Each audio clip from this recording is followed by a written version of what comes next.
Hello नमस्ते और स्वागत है आप सभी का मेरे चैनल द लैब्रेट्स में। हम कर रहे हैं न्यूक्लिक एसिड लेक्चर सीरीज़ का part 2 composition of nucleic acid.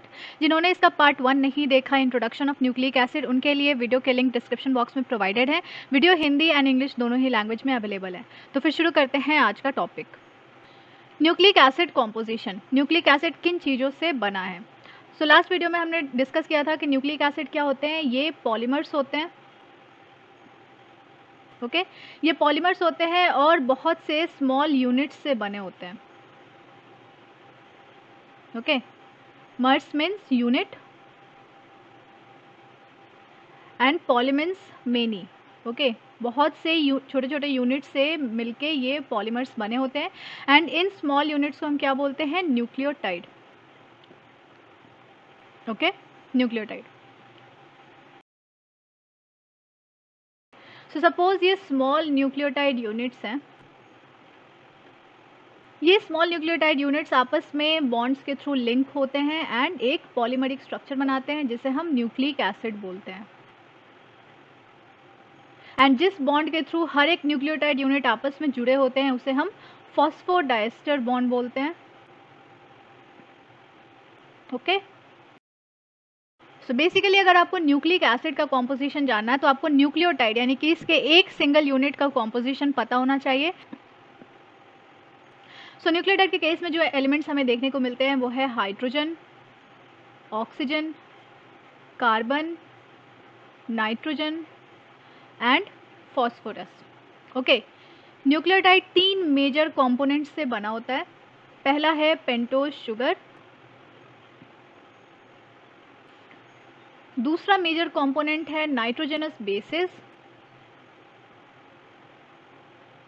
And तीसरा मेजर कंपोनेंट है phosphate group.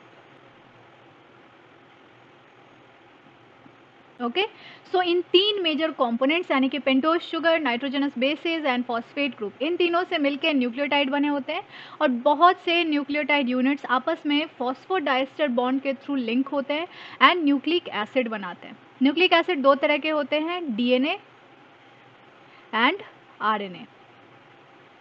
Pentose sugar, so DNA and RNA दोनों में ही पेंटोज शुगर प्रेजेंट होते हैं एंड किस तरह का पेंटोज शुगर इनमें प्रेजेंट होता है वो आप इनके नेम से पता कर सकते हैं। सो डीएनए का फुल फॉर्म क्या है? Deoxy ribonucleic acid. Okay deoxy ribonucleic acid and RNA का फुल फॉर्म है राइबोन्यूक्लिक एसिड। डीएनए के केस में डीऑक्सी राइबोज शुगर प्रेजेंट होता है, डीऑक्सी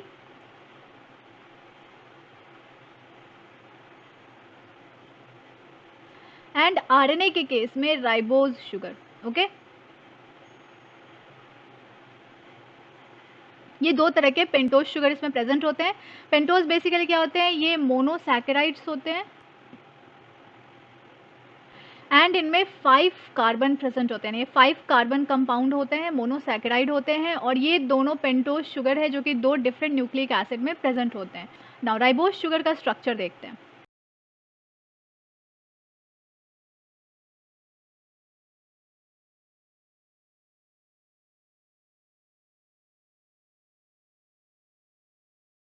ओके सो ये है हमारा राइबोज शुगर का स्ट्रक्चर। राइबोज शुगर, अभी भी न्यूक्लिक एसिड के केस में उसके स्ट्रक्चर से रिलेटेड बहुत क्वेश्चन आते हैं एंड न्यूक्लिक एसिड के स्ट्रक्चर को समझने के लिए आपको इसके बेसिक यूनिट्स यानी कि न्यूक्लियोटाइड के स्ट्रक्चर को समझना ज़रूरी है। न्यूक्लियोटाइड के स्ट्रक्चर को एंड न्यूक्लियोटाइड को ड्रॉ करने के लिए आपको उसके बेसिक कंपोनेंट्स के बारे में पता होना चाहिए, उनके स्ट्रक्चर के बारे में पता होना चाहिए यानी कि राइबोज शुगर का स्ट्रक्चर, डीऑक्सी राइबोज शुगर का structure, phosphate group and then nitrogenous bases, इन सब के स्ट्रक्चर आपको पता होने चाहिए।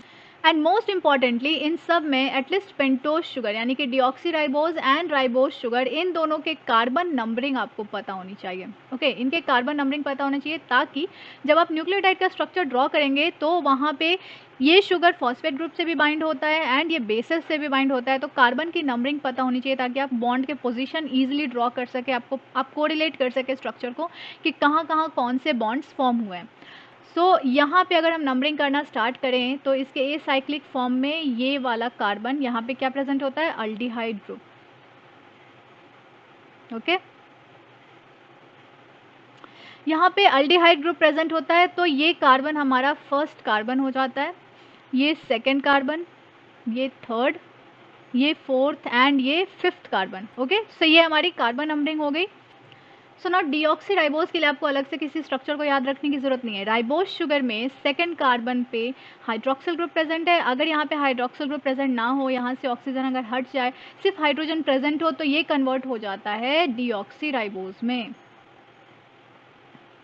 ओके, सो पेंटोज शुगर की कार्बन नंबरिंग कितनी इंपॉर्टेंट है उसका एक एग्जांपल तो यही हो गया कि सेकंड कार्बन पे अगर हाइड्रोक्सिल ग्रुप है तो राइबोज शुगर, अगर हाइड्रोक्सिल ग्रुप नहीं है सिर्फ हाइड्रोजन है तो यहाँ पे डीऑक्सी राइबोज शुगर हो जाता है। तो ये हमारा राइबोज शुगर, यहाँ सेकंड कार्बन पे हाइड्रोक्सिल ग्रुप प्रेजेंट है। ये हमारा डीऑक्सी राइबोज शुगर, यहाँ सेकंड कार्बन पे सिर्फ और सिर्फ हाइड्रोजन प्रेजेंट होगा। ठीक है, तो ये हमारा डीऑक्सी राइबोज शुगर, ये डीएनए में प्रेजेंट होगा एंड राइबोज शुगर आरएनए में प्रेजेंट होगा। नाइट्रोजनस बेसिस, सो न्यूक्लिक एसिड में जितने भी नाइट्रोजनस बेसिस होते हैं वो मेनली 2 पेरेंट कंपाउंड से डिराइव्ड होते हैं। पहला है पाइरिमिडीन एंड दूसरा है प्यूरिन। सो डीएनए के केस में जो 4 नाइट्रोजनस बेसिस प्रेजेंट होते हैं उन्हें हम क्या बोलते हैं, ATGC। ये 4 नाइट्रोजनस बेसिस डीएनए के केस में प्रेजेंट होते हैं। सो ए है एडेनिन के लिए, टी है थाइमीन के लिए, जी है ग्वानिन के लिए एंड सी साइटोसिन के लिए। ओके, आरएनए के केस में तो एडेनिन मिलेगा देखने को, ग्वानिन मिलेगा, साइटोसिन मिलेगा, लेकिन आरएनए में थाइमीन नहीं प्रेजेंट होता है। थाइमीन की जगह एक दूसरा बेस प्रेजेंट होता है जिसे हम बोलते हैं यूरासिल। ओके, सो आरएनए में बेसिकली AUGC ये 4 बेसिस प्रेजेंट होते हैं। अब क्या है, यहाँ पे हमारे पास 5 बेसिस हैं, तो कौन से पाइरिमिडीन डिराइव्ड हैं, कौन से प्यूरिन डिराइव्ड हैं, ये याद रखने में हमेशा कंफ्यूजन होती है। इसे याद रखने का एक सिंपल सा ट्रिक है, प्यूरिन के लिए आप इसे ऐसे याद रख सकते हैं, पूजा। ओके, सो PU यहाँ पे है प्यूरिन के लिए, G ग्वानिन के लिए एंड A हो गया एडेनिन के लिए। ओके, सो आप इसे ऐसे याद कर सकते हैं एंड जो बच गए रेस्ट वो सारे के सारे पाइरिमिडीन में प्रेजेंट है, यानी कि cytosine, uracil and thymine. Okay, so या तो आप इसे ऐसे याद कर लीजिए, Puja PU for purine and G से ग्वानिन, A से एडेनिन और बाकी सारे पाइरिमिडीन में, या फिर आप इसे ऐसे याद कर लीजिए कट।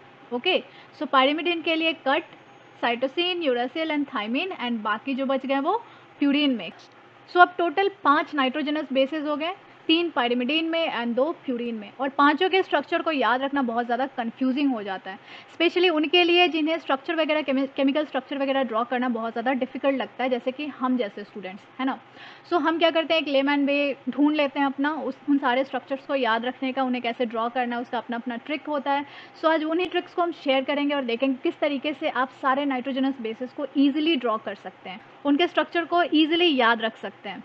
सो इन पांचों के स्ट्रक्चर को जानने से पहले हम इनके पेरेंट कंपाउंड के स्ट्रक्चर को जानते हैं। ठीक है, सो बेसिस से पहले उनके पेरेंट कंपाउंड के स्ट्रक्चर को देखते हैं। सो नाउ पाइरिमिडीन क्या है, पाइरिमिडीन एक 6 मेंबर्ड रिंग स्ट्रक्चर है। ओके, यानी कि इसमें 6 मेंबर्स हैं और ये एक रिंग स्ट्रक्चर फॉर्म करता है। और क्योंकि ये नाइट्रोजनस बेस है तो नाइट्रोजन तो इसमें होगा ही, तो इसे ड्रॉ कैसे करेंगे, हम कार्बन से स्टार्ट करेंगे। ओके, कि टॉप मोस्ट कार्बन, इसके बाद nitrogen, then carbon and then nitrogen. So 6 में से 4 मेंबर्स को हम ऐसे ऑल्टरनेटली ड्रॉ करेंगे। ठीक है, carbon nitrogen carbon and nitrogen, इस तरीके से। एंड इस साइड जो 2 मेंबर्स होंगे ना वो दोनों के दोनों कार्बन होंगे। ओके, ये रिंग स्ट्रक्चर फॉर्म हो गया, 6 मेंबर्स जिसमें से कार्बन नाइट्रोजन, ये चारों ऑल्टरनेट वे में आएंगे एंड देन इधर ये दोनों के दोनों कार्बन आएंगे। ठीक है, अब हमें इनके डबल बॉन्ड के पोजीशंस याद रखने हैं। सो जिस टॉप कार्बन से हमने रिंग बनाना स्टार्ट किया था वहाँ से हम डबल बॉन्ड लगाना स्टार्ट करेंगे, लेकिन ऑल्टरनेटली। ठीक है, सो एक डबल बॉन्ड हमारा यहाँ आएगा, फिर ये बीच वाला छोड़ेंगे, फिर दूसरा डबल बॉन्ड, फिर ये छोड़ेंगे एंड देन ये तीसरा डबल बॉन्ड। तो कार्बन कितने बॉन्ड बना सकता है, 4। इसने कितने बॉन्ड बनाए हैं अभी, 3। सो यहाँ पे आएगा एक हाइड्रोजन, नाइट्रोजन 3 बना सकता है, इसके 3 बॉन्ड्स यहाँ पे हैं। कार्बन 4 बना सकता है, यहाँ पे सिर्फ 3 है, सो यहाँ पे एक हाइड्रोजन। नाइट्रोजन के साथ यहाँ पे सिर्फ 3 है, यहाँ कार्बन के साथ सिर्फ 3 है, तो यहाँ हाइड्रोजन एंड यहाँ हाइड्रोजन।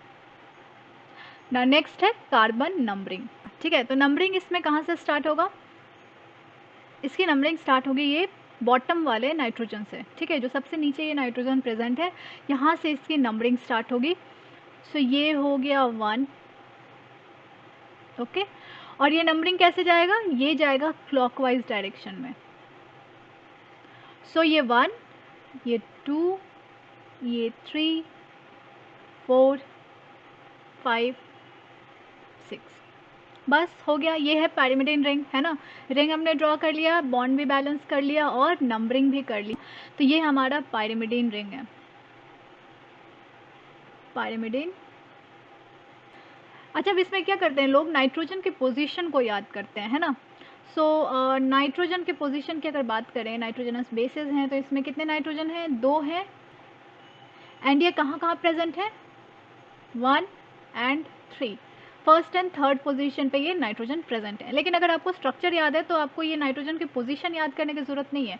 आप फटाफट एक छोटा सा स्ट्रक्चर इसका ड्रॉ कर लो, ऑल्टरनेट बॉन्ड्स डाल दो, ये कार्बन नाइट्रोजन, तो आपको समझ में आ जाएगा कि कहाँ कहाँ नाइट्रोजन प्रेजेंट है एंड कौन कौन सा उसका पोजीशन है। तो आपको ये स्ट्रक्चर याद होनी चाहिए ना। सेकेंड है प्यूरिन, ओके।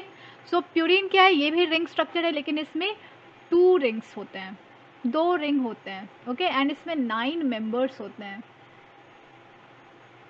एंड अगेन ये नाइट्रोजनस बेसिस है, तो इसमें नाइट्रोजन भी होगा। सो प्यूरिन के रिंग को ड्रॉ करने के लिए हमें वापस से ये पायरिमिडीन वाले रिंग को पहले ड्रॉ करना है। सो पायरिमिडीन का रिंग कैसे था, एक बार और हम इसे रिवाइज कर लेते हैं। Carbon, nitrogen, carbon and nitrogen, इन 4 को पहले हम ऑल्टरनेटली लिखेंगे एंड देन इस साइड में दोनों ही मेंबर्स क्या होंगे? Carbon, okay. ये हो गया हमारा पायरिमिडीन का रिंग। इसमें डबल बॉन्ड कहाँ कहाँ थे? इस टॉप वाले कार्बन से हम स्टार्ट करेंगे डबल बॉन्ड। सो पहला डबल बॉन्ड, गैप, दूसरा डबल बॉन्ड, गैप एंड तीसरा डबल बॉन्ड। ये हमारा कंप्लीट पायरिमिडीन रिंग हो गया। अब इसे प्यूरिन कैसे बनाना है? सो इस साइड में जहाँ पे दोनों कार्बन प्रेजेंट हैं, इस साइड में हम क्या करेंगे? एक एक नाइट्रोजन दोनों कार्बन से अटैच करेंगे। कर लिया? तो पहले पायरिमिडीन रिंग ड्रॉ किया, जिस साइड दोनों कार्बन प्रेजेंट है उन दोनों कार्बन से एक एक नाइट्रोजन जोड़ दिया और इन नाइट्रोजन को एक सिंगल कार्बन से बॉन्ड करना है। ठीक है, ये एक और रिंग रेडी हो गया और यहाँ पे एक डबल बॉन्ड है। ये हमारा प्यूरिन का स्ट्रक्चर। इस कार्बन के पास सिर्फ 3 बॉन्ड है, यहाँ पे होगा एक हाइड्रोजन। ये नाइट्रोजन के पास 3 बॉन्ड है, कार्बन के पास 3 है, यहाँ पे होगा हाइड्रोजन।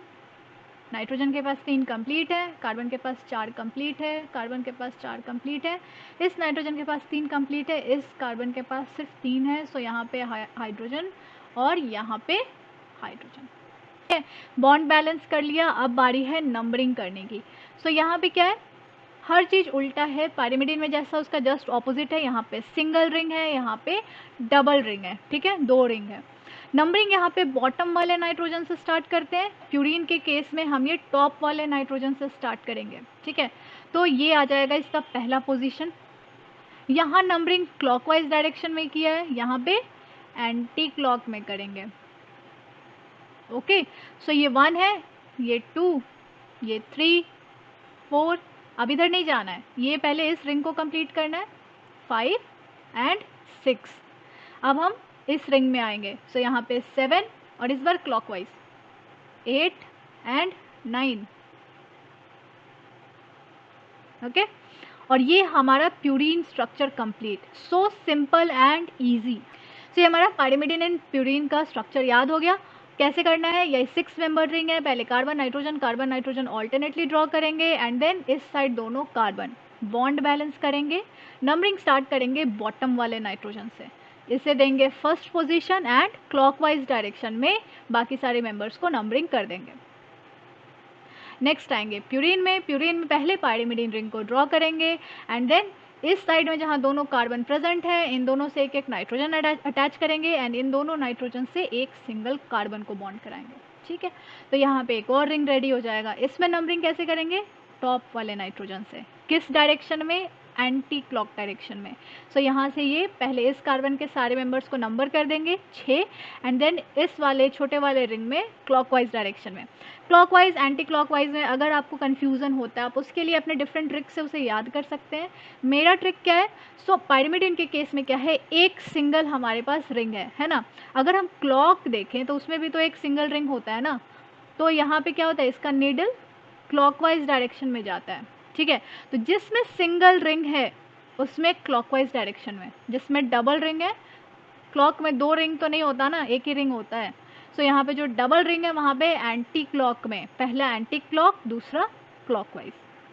इस केस में प्यूरिन के केस में नाइट्रोजन के कौन कौन से पोजीशन है? सो नाइट्रोजन प्रेजेंट है फर्स्ट प्लेस पे, थर्ड प्लेस पे, सेवेंथ प्लेस पे एंड 9th प्लेस पे। ठीक है, 4 नाइट्रोजन। और यहाँ पाइरिमिडिन में कहाँ? First and third.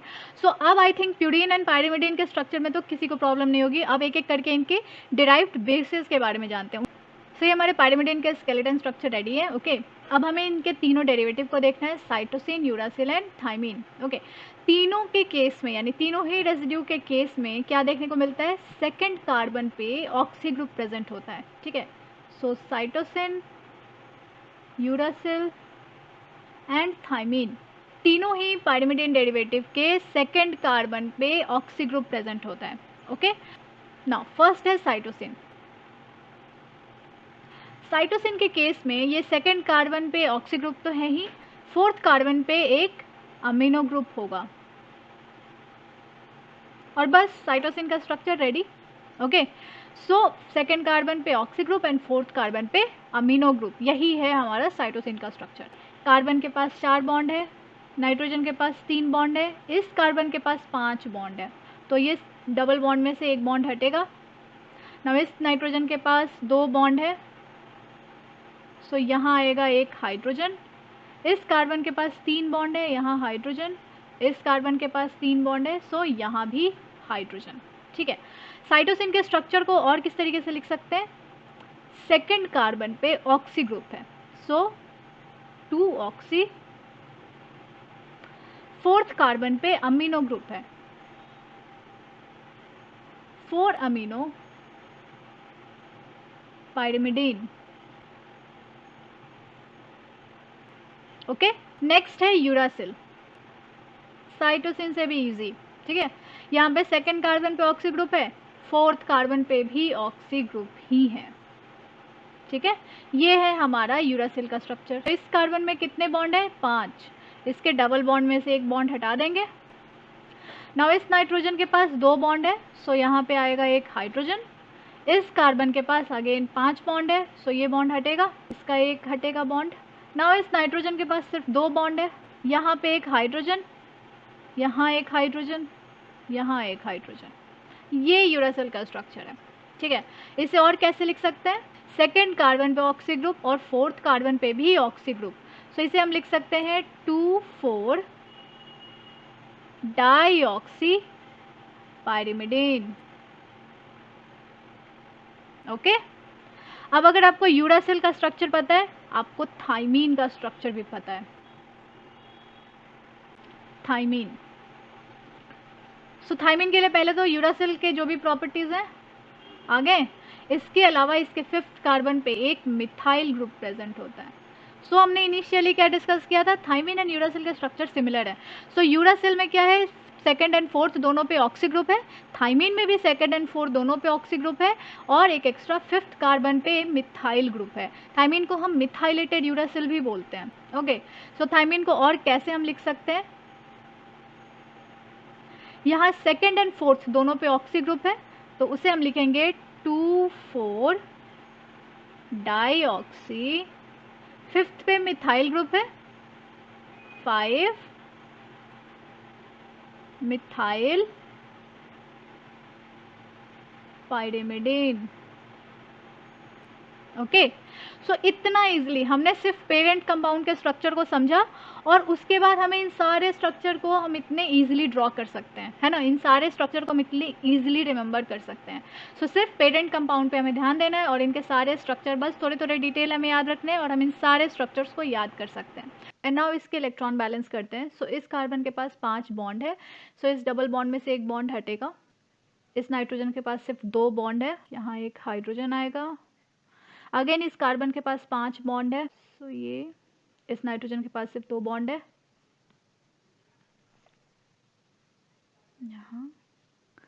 यहाँ पे एक हाइड्रोजन और इसके इलेक्ट्रॉन्स बैलेंस्ड है। सो ये हमारे प्यूरीन के स्केलेटन रेडी है।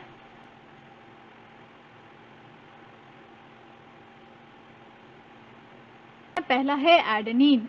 सो एडेनिन के लिए क्या करना है, एडेनिन के केस में 6th वाला कार्बन, ये जो टॉप मोस्ट कार्बन है ना, यहाँ पे आएगा एक अमीनो ग्रुप। ठीक है, डन, यही है एडेनिन।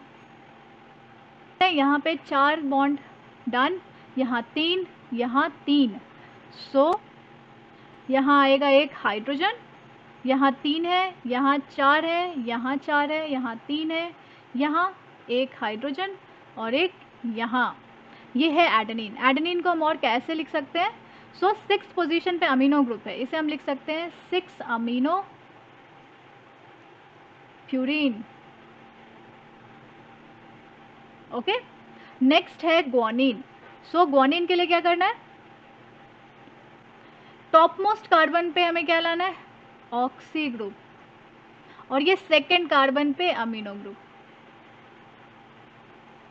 ठीक है, टॉप मोस्ट कार्बन पे ऑक्सी ग्रुप, 2nd कार्बन पे अमीनो ग्रुप, और ये हमारा ग्वानिन रेडी। इस कार्बन पे 5 बॉन्ड है, यहाँ पे हमें ये डबल बॉन्ड में से एक हटेगा। इस नाइट्रोजन पे सिर्फ 2 बॉन्ड है, यहाँ आएगा एक हाइड्रोजन।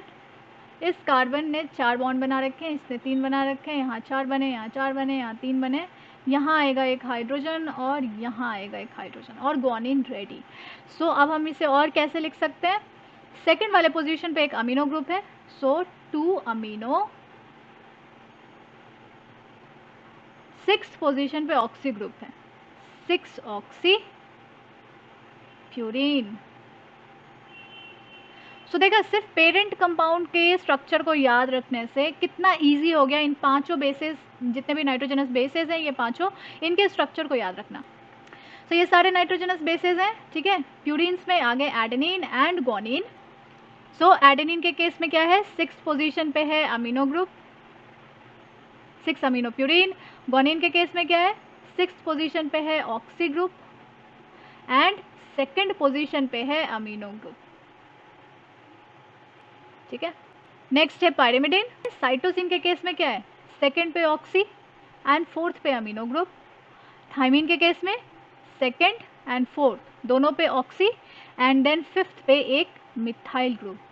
अगर इस मिथाइल ग्रुप को हटा दिया जाए तो ये क्या बन जाएगा, यूरासिल। ठीक है, यूरासिल में क्या है, सिर्फ 2nd एंड 4th पे एक एक ऑक्सी ग्रुप है। फॉस्फेट ग्रुप, फॉस्फेट ग्रुप को हम ऐसे लिख सकते हैं PO4 3-। ओके, एंड इसे कैसे, इसके स्ट्रक्चर कैसा होता है, P double bond O and then O minus O minus O minus. ठीक है, सो फॉस्फेट ग्रुप कहाँ से डिराइव हुआ, ये आएगा फॉस्फोरिक एसिड से, एंड इसका फॉर्मूला क्या है, H3PO4। इसे कैसे ड्रॉ करते हैं, so P double bond O and then 3 hydroxyl group, OH OH OH। ठीक है, सो ना फॉस्फोरिक एसिड में क्या होगा, ये जब फिजियोलॉजिकल पीएच पे प्रेजेंट होगा, फिजियोलॉजिकल पीएच, ठीक है, ये जब फिजियोलॉजिकल पीएच पे प्रेजेंट होगा तो इसके हाइड्रोक्सिल ग्रुप जो है ये तीनों हाइड्रोजन आयन रिलीज करेंगे। ठीक है, ये एसिड है, ये हाइड्रोजन डोनर है एंड ये फॉस्फेट में कन्वर्ट हो जाता है। ठीक है, ये फॉस्फेट में कन्वर्ट हो जाता है और ये फॉस्फेट ग्रुप न्यूक्लिक एसिड में प्रेजेंट होता है। सो बेसिकली न्यूक्लिक एसिड में जो एसिड टर्म हम यूज़ करते हैं वो इसी फॉस्फेट ग्रुप के कारण होता है। फॉस्फेट ग्रुप के कारण न्यूक्लिक एसिड नेगेटिवली चार्ज्ड होता है, नेगेटिवली चार्ज्ड, एंड ये एसिडिक इन नेचर होता है। ओके, सो हमेशा कंफ्यूजन होता है कि न्यूक्लिक एसिड में नाइट्रोजनस बेसेस भी प्रेजेंट होते हैं एंड इसमें फॉस्फेट ग्रुप भी प्रेजेंट होता है, लेकिन हम इसे एसिड क्यों बोलते हैं? सो इसका यही रीज़न है। ये फॉस्फोरिक एसिड फिजियोलॉजिकल पीएच पे क्या करता है? हाइड्रोजन आयंस को डोनेट करता है। तो जो हाइड्रोजन डोनर्स होते हैं वो एसिड होते हैं और इसके कारण न्यूक्लिक एसिड को एसिडिक इन नेचर बोला गया। इसके इस टर्म में एसिड वर्ड का यूज़ हुआ है। Now finally nucleotide. So nucleotide के बारे में हमने क्या बात किया था? इसमें पेंटोज शुगर प्रेजेंट होता है। ओके, न्यूक्लियोटाइड में पेंटोज शुगर प्रेजेंट होता है एंड इसमें प्रेजेंट होता है phosphate group and nitrogenous base. Nitrogenous base यहाँ पे ए, टी, जी, सी, यू, इन पांचों में से कोई भी नाइट्रोजनस बेस हो सकता है। Phosphate group and pentose sugar. Okay, pentose sugar में या तो ये राइबोज हो सकता है या फिर ये डीऑक्सीराइबोज हो सकता है। एंड ये तीन कंपोनेंट मिलके क्या बनाते हैं? न्यूक्लियोटाइड। सो ये आपस में किस तरीके से बॉन्डेड होते हैं? सपोज ये हम डीएनए का न्यूक्लियोटाइड ड्रॉ कर रहे हैं, सो यहाँ पे आ जाएगा डीऑक्सीराइबोज, यानी सेकंड कार्बन पे हाइड्रोक्सिल ग्रुप नहीं होगा। इसका नंबरिंग कैसे होगा? 1, 2, 3, 4 एंड 5। सो हमने क्या बोला था कि पेंटोज शुगर में कार्बन नंबरिंग बहुत ज़्यादा इंपॉर्टेंट है, उसका यहाँ पे आपको इंपॉर्टेंस अच्छे से समझ में आएगा। ये हमारा पेंटोज शुगर हो गया, कौन सा? डीऑक्सीराइबोज। डीऑक्सीराइबोज। सुना, अब क्या होगा? फॉस्फोरिक एसिड का एक हाइड्रोक्सिल आयन और यहाँ पे पेंटोज शुगर का 5th कार्बन में जो यहाँ पे OH ग्रुप है ये आपस में रिएक्ट करेंगे। ठीक है, सो यहाँ पे क्या होगा? फॉस्फोरिक एसिड का हाइड्रोक्सिल आयन का हाइड्रोजन एंड इसका OH ग्रुप, ठीक है, ये एज वाटर रिलीज हो जाएंगे और यहाँ पे बॉन्ड फॉर्मेशन होगा। मीनवाइल इस फिजियोलॉजिकल पीएच पे ये बाकी हाइड्रोजन भी रिलीज हो जाएंगे। सो एट द एंड हमें क्या रिजल्ट मिलेगा? यहाँ पे फॉस्फेट ग्रुप का ऑक्सीजन से ये जुड़ा हुआ है, डबल बॉन्ड O, एंड बाकी ऑक्सीजन ने भी, बाकी हाइड्रोक्सिल ग्रुप से भी हाइड्रोजन रिलीज हो चुका है। सो इस तरीके से, ठीक है। सो एक ऑक्सीजन ने क्या कर लिया? यहाँ पे कार्बन से, 5th कार्बन से बॉन्ड बना लिया। इनका दूसरा ऑक्सीजन क्या होगा? दूसरे न्यूक्लियोटाइड ग्रुप के 3rd कार्बन के हाइड्रोक्सिल ग्रुप के साथ बॉन्ड बनाएगा और इस तरीके से पॉलीन्यूक्लियोटाइड बनेंगे। ये हम नेक्स्ट सीक्वेंस में देखेंगे। सो यहाँ पे क्या हो रहा है? 5th कार्बन से फॉस्फेट ग्रुप जुड़ा हुआ है। 1st कार्बन पे क्या होगा? 1st कार्बन पे नाइट्रोजनस बेस होगा।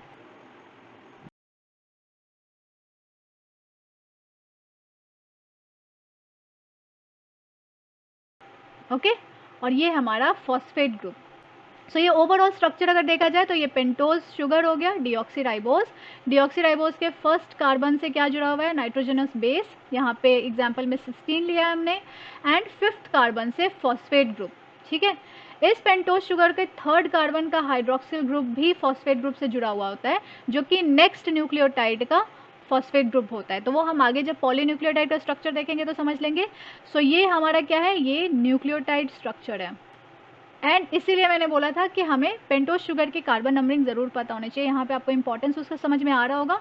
हर जगह नंबरिंग की ज़रूरत है। यहाँ पे फर्स्ट पे यहाँ नाइट्रोजनस बेस से हो रहा है, सेकंड हम डिस्टिंग्विश करने के लिए कि डीऑक्सीराइबोज है या राइबोज है, 3rd से भी फॉस्फेट ग्रुप बाइंड करेगा एंड 5th कार्बन से भी फॉस्फेट ग्रुप बाइंड करेगा। तो ये हमारा एक न्यूक्लियोटाइड यूनिट है। 2nd कार्बन पे हाइड्रोक्सिल ग्रुप है यानी राइबोज शुगर है। अब हम पॉलीन्यूक्लियोटाइड में देखते हैं तो यहाँ पे 3 न्यूक्लियोटाइड यूनिट्स आपको देखने को मिलेंगे, 1, 2 एंड ये 3। ओके, 3 न्यूक्लियोटाइड यूनिट्स हैं। यहाँ पे आप अगर फॉस्फेट ग्रुप को देखेंगे, इस वाले को, ओके, सो इसका एक ऑक्सीजन पेंटोज शुगर के 5th कार्बन के साथ बाउंड है। ओके, सो इस पर्टिकुलर न्यूक्लियोटाइड के पेंटोज शुगर के 5th कार्बन के साथ इसका एक ऑक्सीजन बाइंड है एंड नेक्स्ट न्यूक्लियोटाइड के पेंटोज शुगर के 3rd कार्बन के हाइड्रोक्सिल ग्रुप से इसका दूसरा ऑक्सीजन बाउंड है। सो अभी थोड़ी देर पहले हम लोग इसी 3rd कार्बन की बात कर रहे थे जिसका हाइड्रोक्सिल ग्रुप भी फॉस्फेट के साथ बॉन्ड बनाता है एंड इन दोनों बॉन्ड को हम क्या बोलते हैं, फॉस्फोडाइस्टर बॉन्ड, यानी कि एक फॉस्फेट ग्रुप 2 ईस्टर बॉन्ड का फॉर्मेशन कर रहा है, इसे हम फॉस्फोडाइस्टर बॉन्ड बोलते हैं। इस फॉस्फोडाइस्टर बॉन्ड के कारण ही एक न्यूक्लियोटाइड यूनिट दूसरे न्यूक्लियोटाइड यूनिट के साथ बाइंड होता है एंड पॉलीन्यूक्लियोटाइड सीक्वेंस का फॉर्मेशन होता है जो कि न्यूक्लिक एसिड फॉर्म करता है। नाउ जब पॉलीन्यूक्लियोटाइड यानी एक से ज़्यादा न्यूक्लियोटाइड यूनिट्स आपस में जुड़ते हैं तो दो तरीके के टर्म्स सामने आते हैं, एक है ऑलिगोन्यूक्लियोटाइड, ओके, एंड दूसरा है पॉलीन्यूक्लियोटाइड। ओके, ऑलिगोन्यूक्लियोटाइड रिलेटिवली छोटा होता है पॉलीन्यूक्लियोटाइड से। ऑन एन एवरेज मैक्सिमम इसमें 50 न्यूक्लियोटाइड यूनिट्स हो सकते हैं, उसे हम ऑलिगोन्यूक्लियोटाइड बोलेंगे एंड 50 से ज़्यादा कितने भी न्यूक्लियोटाइड हो वो पॉलीन्यूक्लियोटाइड में काउंट होते हैं। Thank you so much for watching the video. अगर आपको ये वीडियो पसंद आई हो तो इसे लाइक एंड शेयर जरूर करें, चैनल को सब्सक्राइब कीजिए और रिसेंट अपडेट के लिए नोटिफिकेशन बेल आइकन को प्रेस कीजिए। वीडियो से रिलेटेड किसी भी क्वेरी को आप कमेंट सेक्शन में पोस्ट कर सकते हैं। अपने किसी भी क्वेरी एंड रिसेंट अपडेट के लिए आप हमें फेसबुक एंड इंस्टाग्राम पे भी फॉलो कर सकते हैं। तो फिर मिलते हैं अगले वीडियो में। Until then keep learning and keep motivating.